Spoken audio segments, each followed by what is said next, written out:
Merci d'avoir accepté d'être parmi nous ce soir. Monsieur Cormier, on vous a vu un petit peu plus tôt, mais je vais prendre une petite minute pour souligner la présence de Monsieur Leblanc et de Madame Hudon. Merci d'avoir accepté notre invitation ce soir. On commence ça avec Isabelle. Isabelle, oui. Bernard et Guy. On fait ça? Très bien, on fait ça.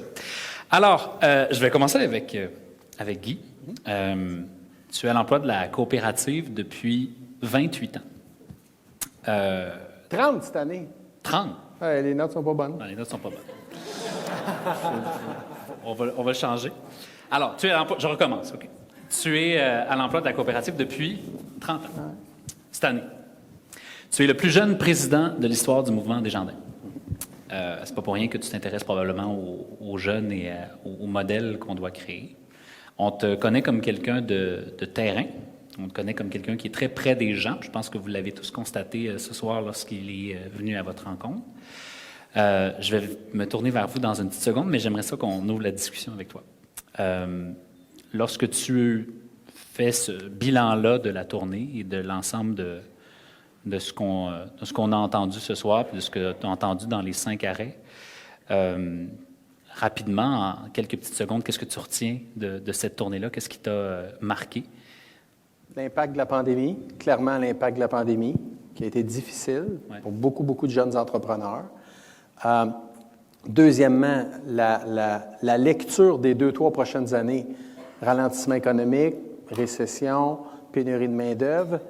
Pour beaucoup de jeunes entrepreneurs, c'est la première fois de leur vie qu'ils vivent ça. Là. Ouais. Eux, là, ils ont 28 ans, 33 ans. Il n'y en a pas eu de récession, de ralentissement économique depuis qu'ils sont au monde.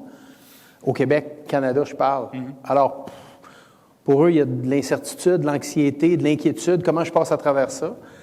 Le développement durable, mais pas sous l'angle de la lutte au changement climatique, mais vraiment, comme jeune entrepreneur, comment je réconcilie bien ce besoin-là d'une économie? Il faut que mon entreprise, elle opère, elle soit prospère, elle gère ses coûts, et en même temps, l'impact sur la planète, l'environnement, l'économie circulaire. OK, alors comment j'équilibre ça? Puis définitivement, la dernière chose que je rejoins, puis c'était un des objectifs de la tournée, c'est l'isolement. Là. C'est comment beaucoup d'entrepreneurs se sont sentis seuls dans les dernières années, se sentent seuls face à des défis énormes. On en parlait tantôt, la pénurie de main-d'œuvre, les coûts qui explosent, une guerre en Ukraine, la chaîne d'approvisionnement. Je suis tout seul, moi, là, puis il y a une pénurie de main-d'œuvre. Alors, juste de réseauter, d'avoir un temps à s'asseoir à une table, de peut-être se partager des cartes d'affaires, de connecter, ça a fait du bien à beaucoup de monde, je pense. Poursuivons la discussion là-dessus. Peut-être as-tu eu l'occasion d'en discuter avec ceux qui étaient à ta table, mais 30 ans de carrière chez Desjardins, ça veut aussi dire probablement des gros défis à surmonter, des épreuves à surmonter aussi. Si je te demande d'en choisir un grand défi que tu as rencontré au cours de cette carrière. D'avoir toujours été trop jeune pour la fonction que j'occupais, dans le fond. T'sais, trop jeune gestionnaire à 23 ans, trop jeune DG à 32, trop jeune VP à 39, trop jeune président à 45. Ah ouais. T'sais, aux yeux des gens, j'étais toujours trop jeune. Puis les gens, ils te regardaient. « Es-tu prêt? Y a-tu les habiletés? Il va faire... » Alors, ça a été ça, moi, tout le long de ma carrière. Puis ce que j'ai réalisé avec du recul, c'est que ça m'a forcé à 3-4 choses. Un, à écouter beaucoup, à écouter les autres autour de moi. Parce que je savais que j'avais peut-être pas le bagage ou l'expérience des gens qui m'entouraient. Je me disais, je vais encore plus écouter pour peut-être apprendre, découvrir. Puis en écoutant, tu développes la solution ensemble. Les gens sont plus engagés. L'autre chose, c'est de bien te connaître. Et que je pensais que je me connaisse dans la vingtaine, puis et que je me connaissais pas. J'aurais donc dû plus écouter quand j'avais 28, 29 ans, 30 ans, mais je pensais que je savais tout, là, des fois. Là, Probablement personne dans la salle vit ça, là, il y avait juste moi, là, mais tu sais, je veux dire, j'étais convaincu que j'avais raison dans plein de choses. Alors, bien se connaître, puis d'accepter qu'il y a des choses que je suis moins bon. Puis ça, d'accepter d'aller chercher de l'aide, ou d'aller chercher un partenaire ou quelqu'un. Mais ça, des fois, tu manques d'humilité parce que tu ne veux pas démontrer tes faiblesses ou tout ça. Puis la dernière chose, c'est vraiment, ça va paraître cliché, mais c'est l'équipe qui t'entoure. Là. Les gens, moi, j'ai compensé peut-être l'âge que j'avais avec une équipe autour de moi qui venait enrichir certains des besoins que j'avais. Puis des moments difficiles, tu parlais tantôt de moments difficiles, C'est clair qu'on en a eu la pandémie, on vient de la vivre, c'était très difficile, tu sais. Mais quelqu'un l'a dit, c'est là-dedans que tu grandis. Moi, je sors aujourd'hui plus grandi des 2-3 dernières années parce que je suis allé chercher des outils dans mon coffre à outils que je ne pensais même pas que j'avais, là. Mais c'est devant l'adversité que tu les développes. Ça paraît facile à dire, mais tu n'es pas tout seul, tu travailles en équipe, tu vas chercher du soutien, tu passes à travers. Fascinant. C'est intéressant de se dire que tu t'es senti trop jeune longtemps. En tout cas, je pense que c'est quelque chose qui va résonner probablement avec plusieurs d'entre nous dans la salle. Ouais. Isabelle, on te connaît comme une femme d'affaires, comme une femme d'État aussi, de Bombardier à l'Agence spatiale canadienne, en passant par la Chambre de commerce de Montréal métropolitain, la financière Sun Life, l'ambassade du Canada en France. Le plus grand défi que tu as rencontré au cours de cette carrière-là? Ben moi, je ne me vanterai pas que j'étais trop jeune. Je voudrais rester toujours trop jeune. Je disais aux invités à la table plus tôt ce soir que l'âge, c'est important, mais j'ai longtemps dit que j'avais 23 ans. J'ai toujours cru que j'étais restée à 23 ans jusqu'à temps que la cinquantaine me frappe puis que je doive accepter que je sorte de la quarantaine. Moi, je dirais que c'est pas... Je rejoins Guy, c'est très similaire. C'est pas... J'ai toujours été trop jeune, mais j'ai toujours été la personne qui n'avait pas l'expertise pour rentrer dans un secteur précis. Et croyez-moi, on me l'a fait ressentir à plusieurs reprises. Puis le meilleur exemple, c'est quand je suis entrée dans le secteur financier, à la tête de la financière Sun Life au Québec, je m'en suis pas rendu compte sur le champ, mais après 7 ans et à la veille de partir pour Paris comme ambassadrice, quand j'ai regardé derrière moi, c'est très rare que je regarde derrière moi parce que il y a quelqu'un un jour qui me dit que lorsqu'on regarde dans le rétroviseur, on voit notre vie à l'envers. Donc, c'est pas nécessairement recommandé et recommandable, mais quand même, quand j'ai regardé derrière moi, je peux vous dire que ces années à la financière Sun Life, j'ai vraiment bûché. J'ai bûché pour apprendre. J'ai bûché pour faire une différence. J'ai bûché pour réaliser des grandes ambitions avec de grandes équipes également. Donc, très souvent, on nous regarde, là, des dirigeants d'organisation, des dirigeantes d'organisation, puis vous pouvez peut-être croire qu'on est loin de vous. Vous pouvez peut-être croire que notre parcours semble linéaire et facile, mais croyez-moi, on s'est enfargé une couple de fois, les genoux dans la gravelle, et c'est à force de rencontrer ces défis et des relevés qu'on grandit.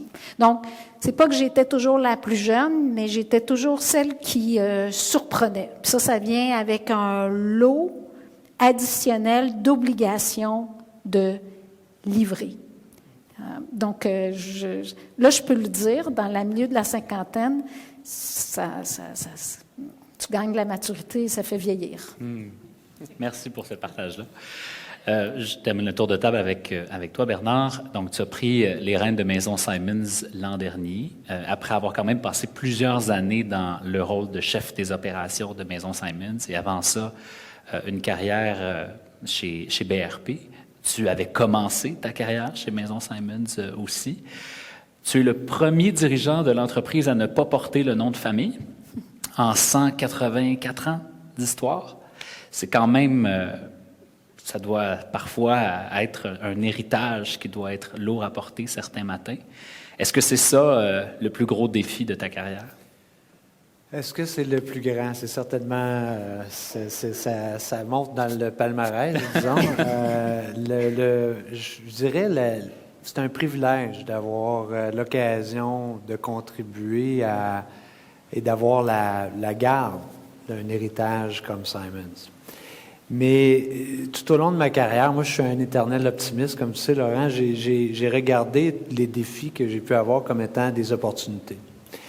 Et puis, quand je réfléchissais à notre soirée, au partage que je voulais faire avec vous aujourd'hui, c'était de regarder un peu la rétrospective de ce qui a été à l'origine de certains choix ou de certains éléments qui ont marqué ma carrière. Et je me suis rendu compte que, dans bien des cas, c'était des heureux hasards. C'était parfois des concours de circonstances, être au bon endroit, au bon moment, et de pouvoir en profiter. Puis souvent, pour moi, en tout cas, j'ai jamais vraiment passé beaucoup de temps à avoir plusieurs années d'avance. J'étais beaucoup dans le moment où j'étais, puis de vouloir justement contribuer au meilleur de ma compétence, au meilleur de ma capacité, d'accepter que j'avais pas toutes les réponses non plus lorsqu'on s'engage dans quelque chose. Puis, il y a un des panélistes tout à l'heure qui parlait du phénomène du vacuum, là, le vide dans un contexte d'entreprise. Il parlait de ramanchage. Oui, aussi, c'est ça, exact. Et Et souvent, comme employé, comme entrepreneur, on peut se retrouver dans un contexte où on observe un vide. Et pour moi, ça a souvent été des opportunités de me mettre à risque, en quelque sorte, et de vouloir remplir ce vide-là. Et ça rejoint un peu, c'est d'accepter qu'on n'a pas nécessairement toutes les compétences ou toutes les réponses le jour 1. Se mettre à risque, en quelque sorte, et avoir le courage de lever la main et de dire, peut-être que je pourrais faire une différence. Puis je vous partage une anecdote qui s'est passée à un moment de ma carrière où on avait des défis. Je travaillais chez BRP, on avait des défis. Il y avait une filiale asiatique qui ne roulait pas exactement comme on le souhaitait. Et à un moment donné, dans un meeting, je dis, écoute, ça va pas, je vais y aller, puis on va aller voir qu'est-ce qu'on peut faire. Ce que je savais pas, c'est qu'ultimement, moi, je pensais, je vais y aller, je vais aller accompagner l'équipe quelques jours, quelques semaines, mais on m'a dit par la suite, c'était d'accord, tu peux-tu partir lundi, puis parle à ta famille parce qu'on va organiser les affaires. J'ai dit, OK, d'accord, c'était pas exactement le plan. Et ça m'a amené sur une expatriation de 10 ans qui était absolument imprévue. Donc, faites attention, assurez-vous quand vous levez la main d'être sûr de ce que vous demandez. Mais la réalité dans tout ça, c'est que quelle expérience phénoménale pour moi, professionnellement, pour ma famille aussi, en termes d'exposition à un autre environnement. On revient de ça enrichi, évidemment.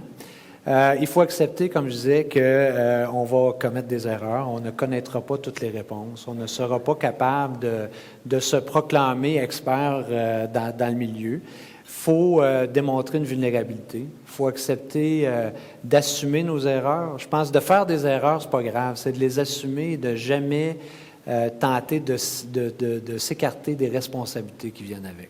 Et si on est en mesure de faire face à ces erreurs-là, de les assumer avec candeur, de ne pas essayer de les cacher. Je pense que c'est la pire chose qui pourrait arriver à n'importe qui. Ça peut nous faire des heureuses surprises. Donc, voilà, c'est un peu des éléments qui ont marqué mon parcours. En termes de défis fondamentaux, les crises sont souvent des opportunités pour apprendre beaucoup sur soi-même, de pouvoir aussi voir chez nos collègues, chez nos collaborateurs, des éléments de contribution qu'on n'avait peut-être pas observés dans d'autres circonstances, et de se laisser porter par une collaboration, puis une entraide, une bienveillance qui est hors du commun. J'en ai vécu 2 grosses dans ma carrière, la grande récession de 2008, plus récemment la pandémie. Dans les 2 circonstances, je pense que ça m'a rendu plus fort et ça a été très formateur. Fait que profitons de tous les moments. Comme je disais, c'est tous des opportunités, même les plus difficiles. Merci pour ce partage-là également. J'en parlais quelques petites secondes avant d'entrer sur scène avec Isabelle. L'appel, j'ai l'impression, dans la première portion de notre soirée, a été très fort sur l'importance que les hauts dirigeants écoutent les préoccupations, donnent de la place. On a entendu un des panélistes dire « change le cadre qui vous a permis finalement d'avoir les fonctions, les postes que vous occupez en ce moment. » Quand vous réfléchissez à votre responsabilité face à cette jeunesse-là qui vous regarde, qu'est-ce que vous pensez? Quelle est la plus grande responsabilité que vous avez par rapport à la jeunesse? Ben, moi, je vais commencer en disant qu'il y a quelques heures, j'ai appris que j'étais à la fois sage et vieille, parce qu'on a fait référence à nous qui étions aux tables dirigeants et dirigeantes comme étant sages, ce que je me considère pas nécessairement. Et vieille, ben, je vais vous laisser décider. Mais il y a une chose que moi je déteste dans la vie, c'est le traitement hiérarchique. Et moi, j'ai jamais vu moi versus vous. Alors, moi, je n'ai jamais senti cette différence générationnelle. Je sens à plusieurs reprises, en plusieurs occasions, où on a des points de vue différents, où on a des visions différentes, mais j'ai rarement lié ça à l'âge. Parce que probablement que je suis restée bloquée à 23 ans. Alors, je pense que pour qu'on puisse se comprendre et avancer ensemble et apprendre ensemble, il faut enlever ce paramètre d'âge. Il faut accepter qu'on soit ouvert à apprendre de l'un et de l'autre, et de l'une et de l'autre. Et je me souviens que l'un de mes premiers discours que j'ai livré quand j'étais à la Chambre de commerce devant le jeune barreau, on m'avait invité à parler sur le leadership féminin. Et à l'époque, chers jeunes, il n'y avait pas d'écran, mais il y avait plutôt le syndrome de la page blanche. Et je vous dis, à quelques heures de mon discours, j'avais encore rien rédigé parce que j'avais pas d'inspiration. J'étais bloquée sur leadership féminin et j'ai commencé à chercher dans différents dictionnaires la définition du mot leadership. Je vous l'offre là comme truc quand vous avez le syndrome de l'écran blanc puis que vous avez de la misère à articuler une pensée. Prenez plusieurs ou différents dictionnaires et cherchez la définition d'un même mot. C'est très rare que de dictionnaire en dictionnaire, on va définir le contraire de l'autre, mais quand même, vous allez trouver des distinctions dans la définition. Et j'avais trouvé, et depuis, c'est ma définition du leadership, donc je ne l'ai pas inventé, là, je l'ai lu dans un dictionnaire, l'art d'inspirer les autres à nous suivre. Et ça, j'étais dans la mi-trentaine et j'ai ajouté à cette définition, tout au long de mon parcours, que c'est l'art d'inspirer les autres à nous suivre, mais vice-versa également. Je pense que le vice-versa est d'être ouvert à apprendre des autres, c'est extrêmement important. Donc, le premier conseil que je nous donne, c'est de baisser les barrières de diversité, d'âge, de provenance, et de se parler et de s'écouter et d'accepter d'apprendre des autres. Merci, Isabelle. Mais je ne suis pas vieille.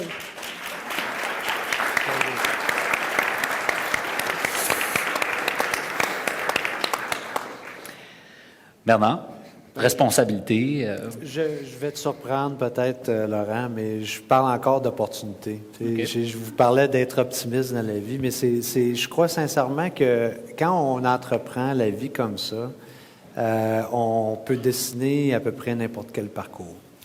Puis quand je pensais justement comment se dessinait l'avenir, c'est vrai qu'il y a plusieurs défis auxquels la jeunesse aujourd'hui fait face. En même temps, vous avez l'occasion d'apprendre, de vous former plus que n'importe quelle autre époque dans l'humanité.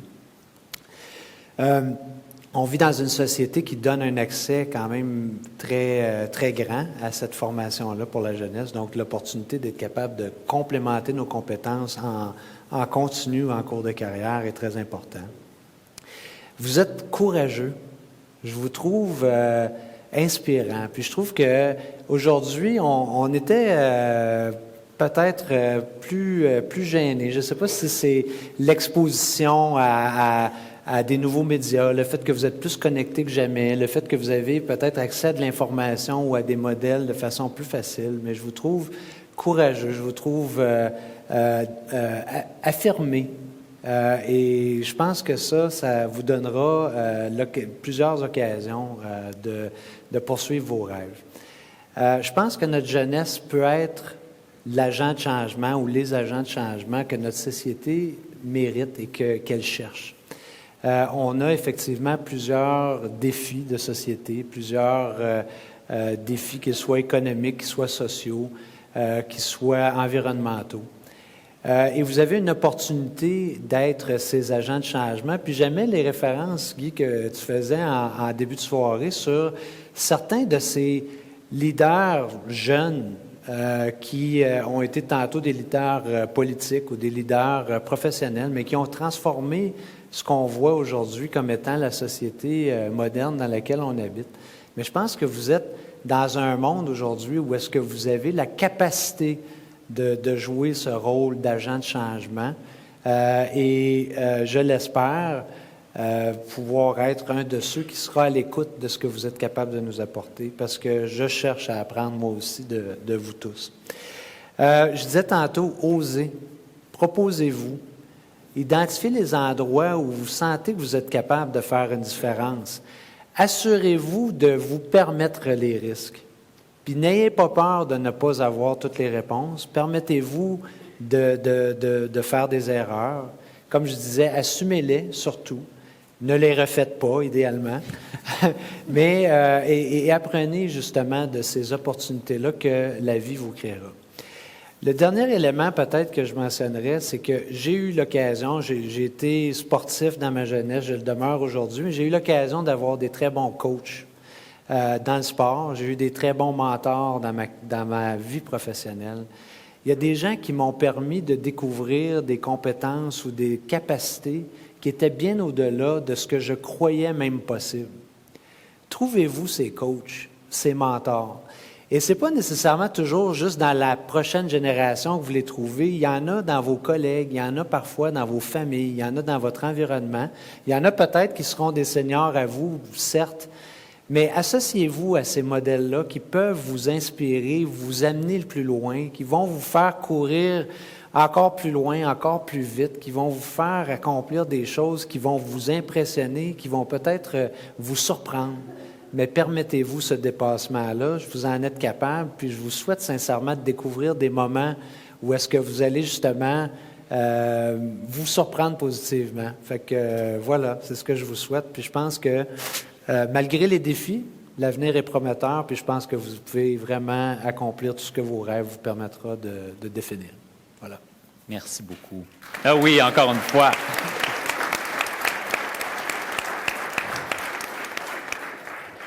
Moi, je vais diviser ça en 3 sections, 3 responsabilités. Je pense que d'un point de vue individuel, comme jeune ou comme toute personne dans la société, comme disait Isabelle, là, je pense qu'on a une responsabilité d'engagement.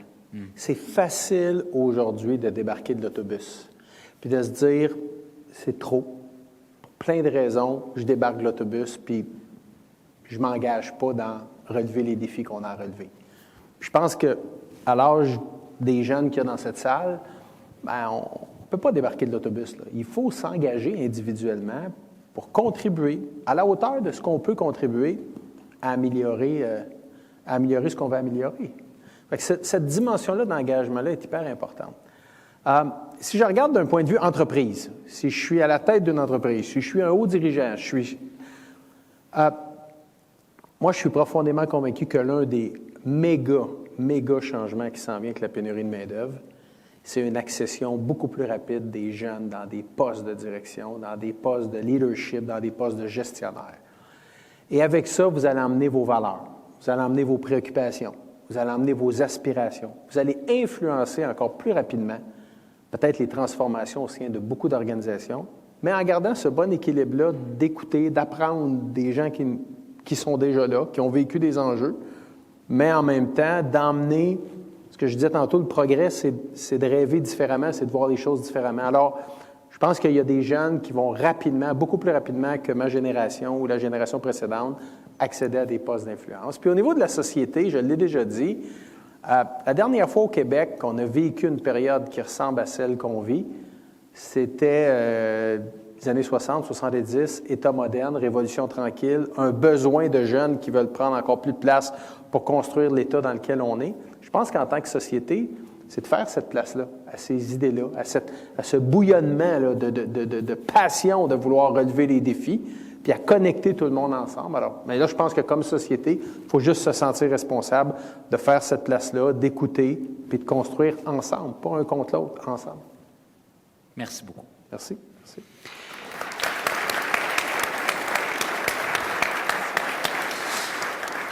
Je ne sais pas ce que vous en pensez, mais ce serait le fun d'avoir une conversation avec toutes ces belles personnes qui sont dans la salle. Alors, c'est le moment où vous allez vous dire, j'ai vraiment quelque chose d'intéressant, ou en tout cas, j'ai vraiment une question qui me brûle les lèvres, mais j'ai pas le courage de me lever puis de la poser.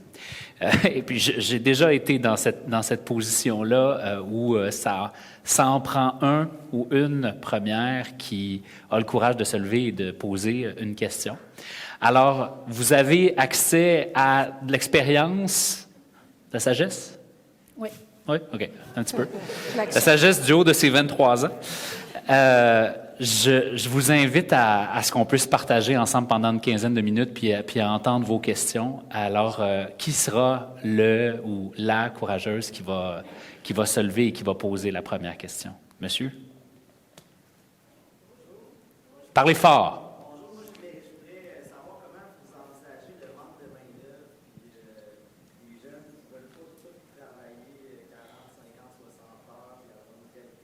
Mm-hmm.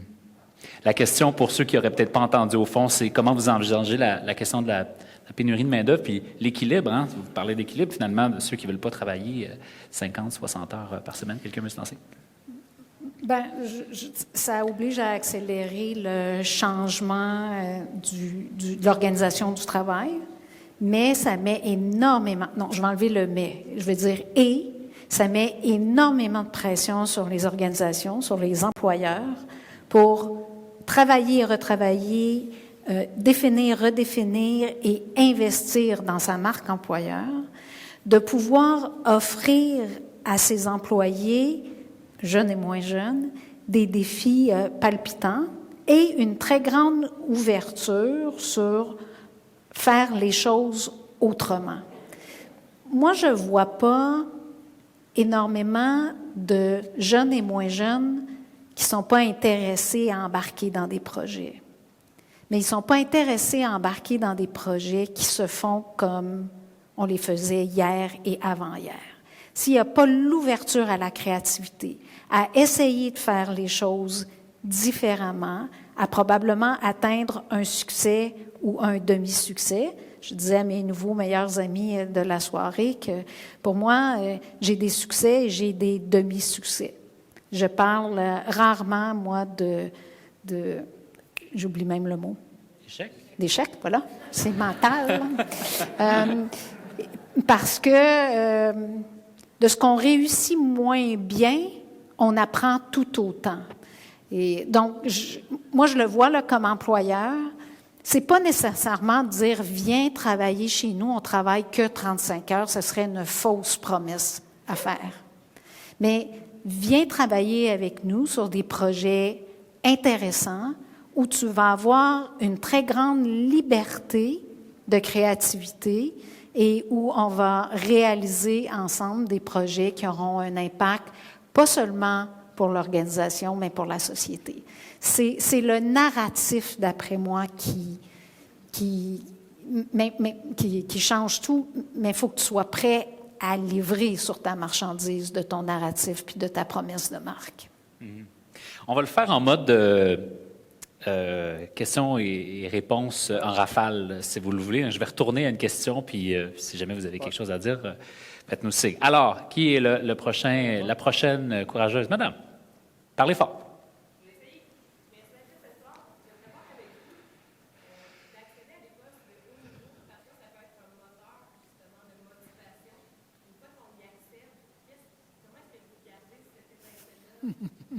C'est une question.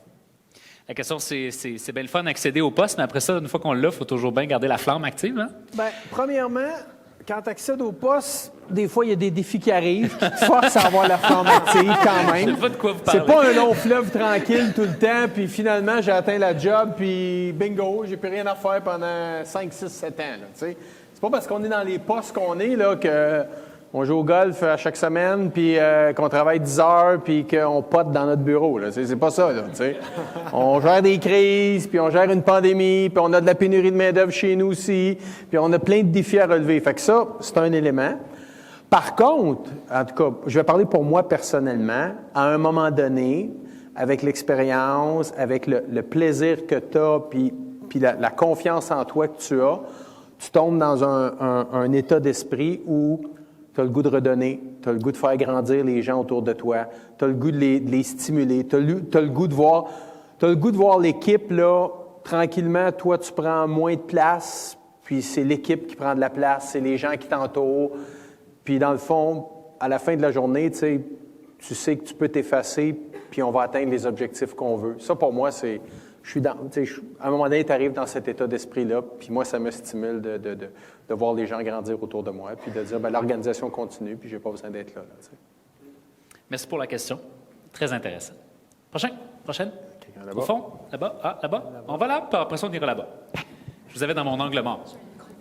Ah, mon Dieu, je suis capable de parler fort, mais c'est correct.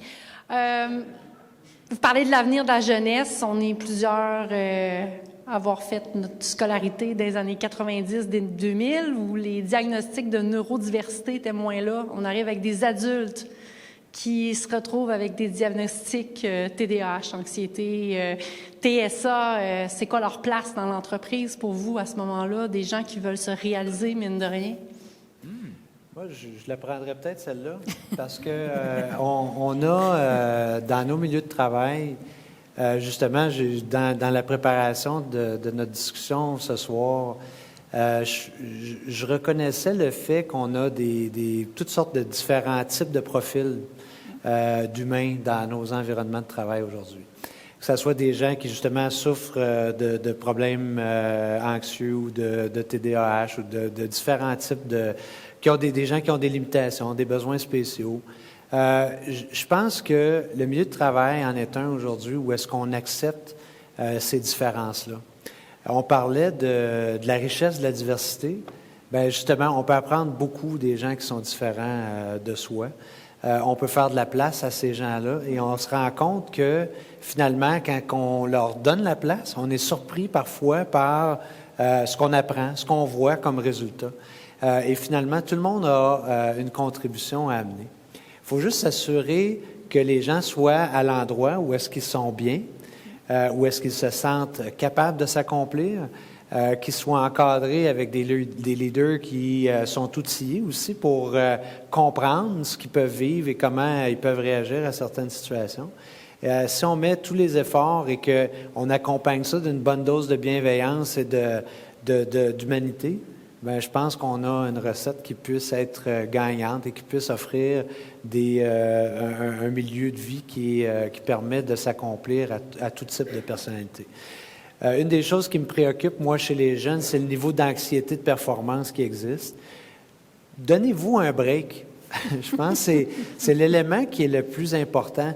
Vous êtes, je disais tout à l'heure, j'admire votre courage, j'admire votre audacité, mais donnez-vous la chance de accepter que vous avez un cheminement, un apprentissage à faire. On l'a tous fait. On n'avait pas les réponses quand on rentrait en poste le premier jour. Et je ne sais pas si on était plus insouciant ou plus acceptant, mais justement, donnez-vous cette opportunité d'imperfection. C'est mieux pour votre santé, puis je pense que d'un certain côté, vous allez trouver plus de plaisir potentiellement au travail. Moi, je vais ajouter, là, j'ai un conseil à vous donner, puis qui rejoint un de tes derniers commentaires. Évitez de viser la perfection. Et allez-y pour l'excellence. Et parce que la perfection induit des comportements, extrêmement déplaisants à côtoyer, je veux vous dire. Et deuxièmement, c'est la meilleure excuse pour tourner en rond et jamais sauter dans le vide. L'excellence vous dirige vers des très hauts sommets, vous voulez bien faire les choses, mais vous vous donnez aussi l'énergie de vous propulser puis de vous lancer, des fois dans le vide, il est vrai. Alors, pensez-y et je vous invite aussi à lire sur ces deux concepts-là. La perfection versus l'excellence. Il y a des thèses qui s'écrivent sur le sujet et un athlète ou un ancien athlète ou un athlète un jour, athlète toujours, on essaye encore, ben, je suppose que tu vas être d'accord avec moi qu'un athlète vise l'excellence versus la perfection parce que tu ne serais jamais à la ligne de départ si tu visais la perfection. Et ça te met dans une posture mentale tout à fait différente de viser l'excellence versus la perfection. Merci. Il y a une question au fond là-bas. Oui, madame.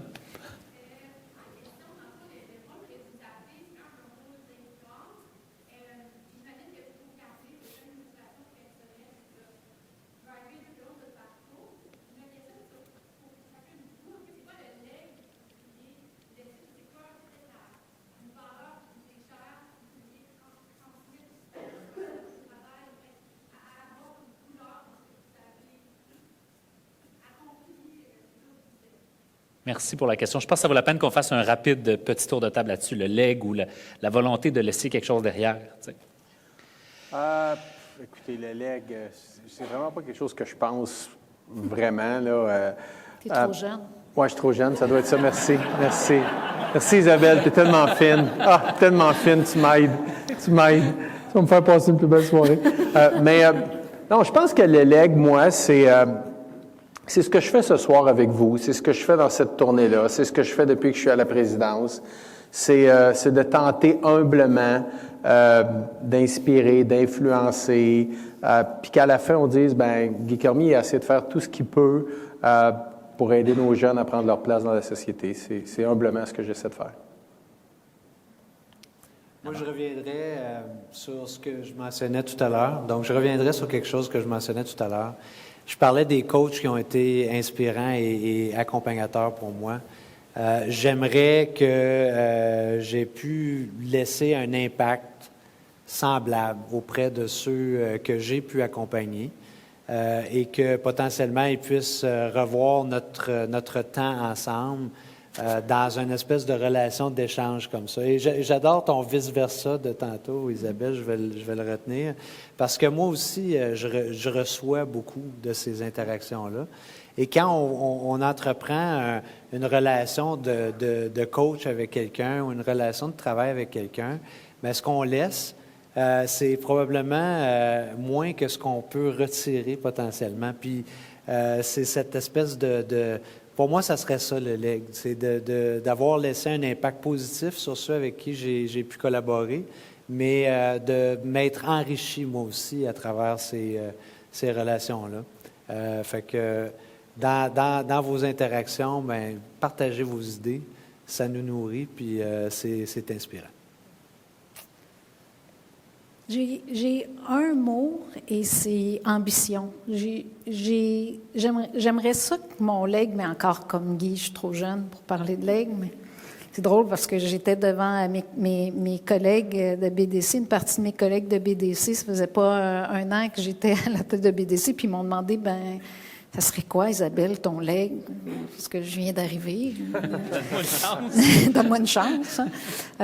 Mais j'ai le goût de vous dire le droit à l'ambition, puis de viser haut, de se donner de très hauts sommets à grimper, à risque peut-être de ne pas atteindre le plus haut sommet, mais le plus haut sommet qu'on se donne, on grimpe toujours plus haut.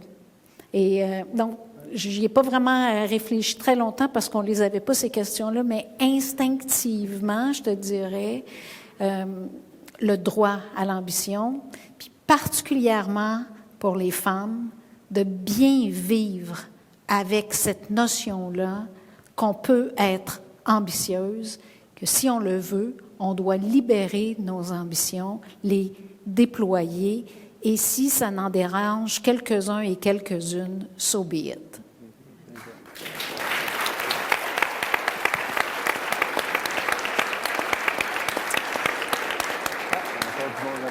T'es d'accord avec ça. Il nous reste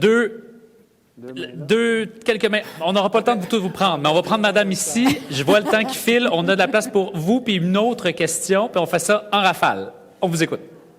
Oui.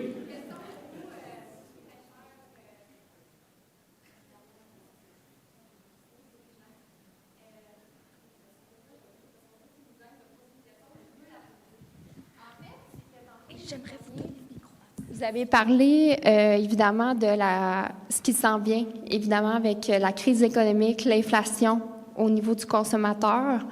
Mais nous, en tant qu'entrepreneurs de PME, j'aurais une question pour vous parce que durant la pandémie, vous l'avez mentionné à plusieurs reprises, mais c'est vrai que ça n'a pas été facile pour plusieurs. On avait des hausses de prix à toutes les semaines, à coût des fois de 30% pour des matières premières, alors qu'on veut avoir un prix intéressant à la consommation pour les gens qui achètent nos produits en épicerie. Donc, ma question aujourd'hui, c'est de voir avec des gens comme vous, Desjardins BDC, c'est quoi un peu votre vision pour nous, les PME, pour nous aider dans ce qui s'en vient? Parce que oui, on a des enjeux, oui, on a des bons fonds de roulement, mais il y en a beaucoup qui sont en train de tomber. Énormément de syndics vont avoir des gens comme nous, des entrepreneurs qui malheureusement devront mettre la clé à la porte. Donc, c'est quoi votre vision par rapport à ça? Puis comment vous voulez nous aider? Bien, écoutez, c'est une vraiment bonne question. Puis je vois Jean-Yves Bourgeois qui est juste ici, là, qui est notre premier vice-président de service aux entreprises. On en discute souvent. La première vision, puis c'est pas des mots là pour écrire juste pour faire plaisir, là, mais c'est de prendre une posture de bienveillance. On l'a vécu dans la pandémie. C'est vraiment de prendre une posture où on va au-devant, on prend le temps d'appeler. Tantôt, je parlais à la table avec qui j'étais, puis je racontais l'histoire d'un entrepreneur à Québec qui avait un problème. Il n'était pas capable d'avoir de palettes. Là. C'est quelque chose de plus simple que des palettes, là, tout le monde, là, des palettes. Puis, mais il n'en parlait pas. Tu parles pas à ton directeur de compte de tes problèmes. Là. Tu sais, tu dis, hey, si j'ai dit que j'ai des problèmes, ça va juste m'en aller tantôt. Là, tu sais. Mais cet entrepreneur-là, il a pris le temps de dire au directeur de compte, hey, j'ai vraiment un problème, il faut que je me trouve des palettes, puis, Caroline, tu sais, je ne sais pas comment je vais faire, là, c'est à ma risque mes opérations. Directeur de compte, on a une ligne chez Desjardins, on a 396 000 entreprises qui font affaire avec nous autres. En dedans de quelques minutes, il a juste écrit qu'on cherchait un fournisseur de palettes. Puis quelques minutes plus tard, il y avait un directeur de compte à Sherbrooke qui disait « Moi, j'ai quelqu'un qui fait des palettes, puis ça va me faire plaisir de les mettre en contact tous les deux. » Alors, la posture qu'on prend, c'est une posture de bienveillante pour vous aider. Puis je pense que le meilleur conseil que j'ai face aux entrepreneurs qui sont dans la salle, c'est exprimez-les vos problèmes, vos défis, vos enjeux, ce qui vous empêche de dormir. On ne coupera pas votre ligne de crédit tout de suite le soir, là. Inquiétez-vous pas, là. Tu sais, on va prendre le temps de chercher des solutions avec vous autres, puis on va chercher vraiment à voir comment on peut vous accompagner. Je pense que ça, c'est la posture dans laquelle on se met. Deuxièmement, c'est d'être capable dans ces appels proactifs-là, de think out of the box, de chercher des solutions, de voir comment on peut aménager les choses. Il y a des programmes gouvernementaux qui existent, il y a des partenaires avec qui on travaille, mais de vraiment chercher les solutions parce que vous ne croirez probablement pas, là, mais on n'aime pas ça envoyer des dossiers aux comptes spéciaux. On n'aime pas ça radier des prêts. On ne se lève pas le matin pour que les entreprises tombent, là. Certainement pas chez Desjardins. On ne veut pas ça. Alors vraiment, de tomber dans une posture de dialogue mutuel, de bien comprendre vos préoccupations, de se mettre en mode solution, nous autres ici, avec nos partenaires et avec l'écosystème, je pense que c'est vraiment ça l'état d'esprit dans lequel on est, parce qu'on sait que c'est difficile, puis ça va continuer d'être difficile, là. Alors, comment on peut vous donner accès à des programmes gouvernementaux? On a une équipe, Jean-Yves a mis une équipe en place qui se spécialise dans les programmes gouvernementaux, dans le reprenariat. Alors, c'est comment les directeurs de compte sont capables de connecter avec vous pour aider par rapport à ça. Puis je suis sûr qu'Isabelle, à la BDC, ils ont cette même proactivité-là pour aider les entreprises canadiennes, là. Tout à fait. Je sais que l'argent peut faire une très grande différence, mais la conversation, la compréhension de vos défis, puis qu'on comprenne, puis qu'on livre, pas juste en quantité, mais en qualité également. Je pousserais en disant que dans ces moments difficiles, c'est aussi le temps de faire ce qu'on doit faire, ce qu'on est obligé de faire pour évoluer. Toute la transformation numérique avant la pandémie, c'était à la fois la priorité numéro 2. Des fois, ça tombait numéro 5, numéro 6, numéro 7, d'investir parce qu'il y avait des choses plus importantes. Là, avec la combinaison de la pandémie, où les comportements des consommateurs ont complètement changé, bon, on est revenu dans un certain équilibre, mais aussi avec la pénurie de main-d'œuvre, je ne fais pas un plaidoyer pour que la technologie remplace les humains, mais que la technologie remplace et puisse livrer certaines fonctions critiques et stratégiques de l'entreprise. Donc, un exemple précis, mais pour faire du pouce, Guy, sur des programmes gouvernementaux, ça, c'en est un programme gouvernemental. Souvenez-vous que nous sommes une banque. Moi, j'ai fait le plaidoyer que ce prêt-là soit à 0%. Puis c'est rare qu'on fait ça parce qu'on ne doit pas concurrencer avec les institutions financières. Mais il y a de ces décisions et de ces actions qui appellent à ce genre d'action et de gestes. Mais je suis tout à fait avec Guy sur la conversation, puis c'est pas la quantité, puis c'est pas juste l'argent, mais c'est la compréhension des défis. Merci à vous deux. On a épuisé notre temps, mais j'ai envie qu'on aille se chercher peut-être une dernière question avant qu'on vous quitte. Les gens sont pas encore partis, ils sont pas encore là. Ben oui, vous êtes tous là. On peut rester ici jusqu'à minuit aussi, c'est vous qui décidez. Madame a fièrement la main levée, alors vous avez la dernière question.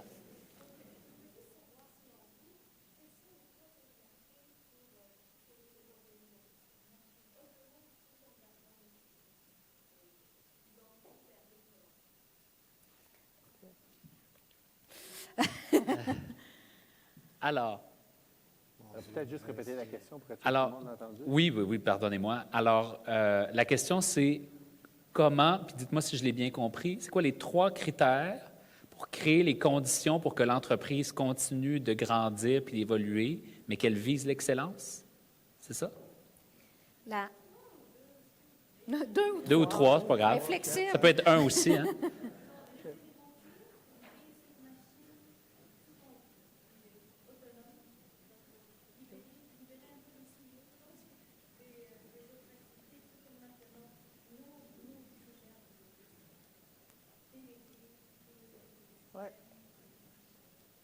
Moi, je vous dirais qu'un des premiers éléments que je dirais, j'en dirais pas 2, 3, je vais en dire un, puis le total devrait faire 3 sur la table ici. Là, mais le premier, là, c'est comment vous êtes capable de rendre les gens autour de vous, qui travaillent avec vous, encore plus toujours en position de « je vais m'adapter, je suis prêt à ». Je ne sais pas quoi, là, mais je suis prêt à. Les gens qui vous entourent dans l'entreprise, ils ne savent pas ce qui va se passer là, dans les prochaines semaines, les prochains mois. Les balles qu'on a à jongler sont nombreuses actuellement. Mais on ne sait pas quelles balles on va avoir à jongler dans 6 mois, dans 1 an. Mais l'important, c'est que les gens autour de vous soient dans une posture, puis vous les développiez, puis les préparez à être prêts. Ils sont adaptés à, mais je ne suis pas capable de vous dire ça va être quoi. Mais quand on développe ces habiletés-là de confiance en soi, d'écoute, de travail d'équipe, bien, à tout le moins, quand va arriver des enjeux que vous avez à vivre, puis vous dites, bien voyons, ils atterrissent toujours sur mon bureau, puis c'est moi qui ai pris pour les gérer, ces enjeux-là. Bien, si l'équipe autour de vous s'est renforcée, je suis porté à penser que ça devrait rendre l'entreprise plus autonome, puis vous donner un petit peu plus de marge de manœuvre.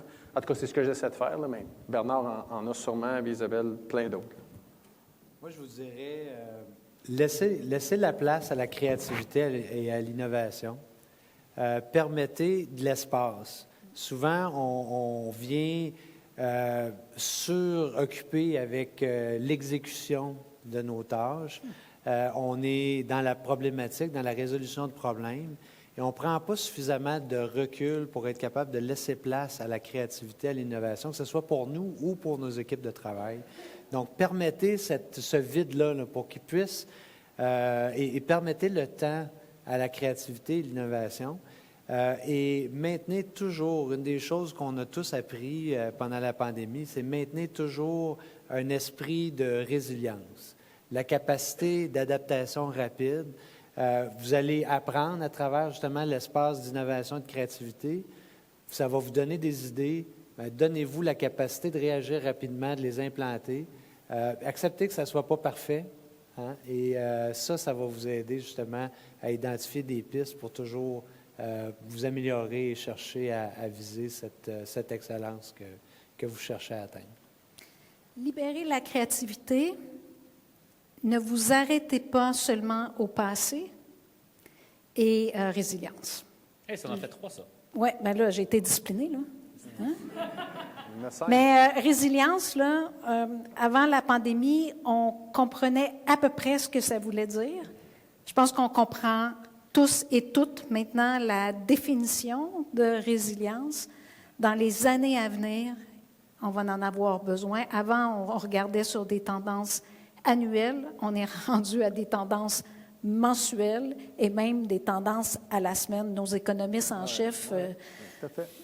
on n'accepte plus de nos économistes en chef une tendance annuelle. On veut savoir demain, après-demain, la semaine prochaine. Non pas qu'on n'accepte plus, mais les conversations évoluent tellement rapidement que sans la résilience, on ne trouvera jamais le bonheur au travail. Je vous le dis. Isabelle Hudon, Bernard Leblanc, Guy Cormier, merci de ce bel échange. Merci.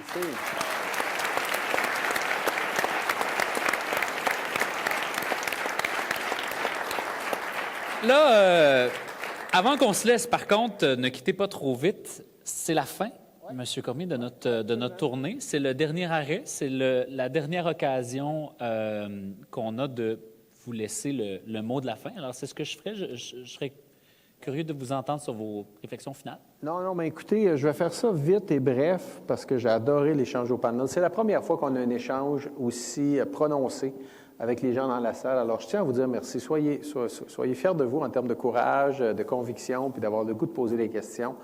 Ça a été extrêmement riche. Écoutez, je sors je vous l'ai dit, cette tournée-là, je voulais la faire en allant écouter les gens. Et je sors premièrement avec beaucoup d'optimisme. Et j'espère que c'est la même chose pour vous. Oui, on a des problèmes, oui, on a des défis, oui, on a des enjeux, mais on a des gens engagés, on a des gens ambitieux, on a des gens qui connectent entre eux, on a des gens qui ont le goût de relever les défis, ils ont de l'énergie. Alors il y a beaucoup de solidarité, il y a beaucoup de fierté. C'est ce que je retiens actuellement. Puis il y a une volonté de relever les défis qu'on a devant nous. Pour moi, c'est pas... je pense que vous avez toutes les raisons d'avoir confiance. J'écoute Isabelle, j'écoute Bernard, j'ai écouté les panélistes un peu plus tôt. Il y a des belles opportunités devant vous. Hein? On a entendu ce soir que devant des grandes crises, devant des grands défis, c'est une foule d'opportunités pour des entrepreneurs. Il faut juste saisir le besoin. Hein? Un entrepreneur à la base, tu sais, l'annonce, là, c'est ça que j'ai l'air, là. Un entrepreneur à la base, c'est quelqu'un qui, au départ, a identifié un besoin qui n'est pas comblé dans la société. Puis il a dit, moi, je vais chercher une solution, je vais construire quelque chose pour combler ce besoin-là. Et c'est vrai que notre monde, aujourd'hui, a plein de besoins. Alors, pour moi, j'aime voir le verre à moitié plein actuellement, plutôt qu'à moitié vide. Et Laurent, merci. Merci à toi de nous avoir accompagnés dans cette belle tournée. Tu as animé ça de main de maître, avec beaucoup de proximité avec les gens, beaucoup de convivialité. Ça a été hyper agréable de le faire avec toi. Merci à nos panélistes, à vous deux, mais aussi à tous les panélistes qui ont généreusement et bénévolement donné de leur temps, qui se sont déplacés à travers des villes du Québec pour partager tout simplement leur message ou à tout le moins donner un peu d'inspiration, d'espoir. Et merci aux gens de la famille Desjardins qui sont ici, qui m'ont accompagné dans cette aventure-là. Merci beaucoup d'être là, puis d'accompagner nos entrepreneurs. Puis pour moi, c'est pas une fin de la tournée. Je vous le dis, c'est pas cliché, mais c'est un commencement. Je pense qu'il y a beaucoup de gens qui sont sortis de chacune de ces rencontres-là, plein d'énergie, peut-être avec des nouveaux contacts d'affaires, avec une solution qu'ils ont trouvée à une problématique qu'il y avait. J'ose espérer dans les questions que ce soir que vous sortez avec quelque chose que vous allez mijoter cette nuit, pas cette nuit, là, mais demain, après-demain. Là, et puis c'est un commencement parce que je recommence quelque chose de bien. Dès jeudi, je recommence une belle tournée dans 9 universités au Québec et en Ontario. Donc, on commence à Montréal, puis on va s'en aller à Gatineau, à Sherbrooke, à Toronto. On va aller écouter des gens dans les universités sur c'est quoi leurs défis, c'est quoi leurs enjeux, comment ils voient les choses. Puis on réfléchit même à un bel événement qu'on aurait le goût d'organiser, probablement cet été, Alors, restez branchés, là, regardez ça, mais on va... En tout cas, il y a des belles nouveautés qui s'en viennent, tout simplement. Alors, bonne fin de soirée tout le monde. Il est temps que j'arrête de parler, puis merci tout le monde, bon succès!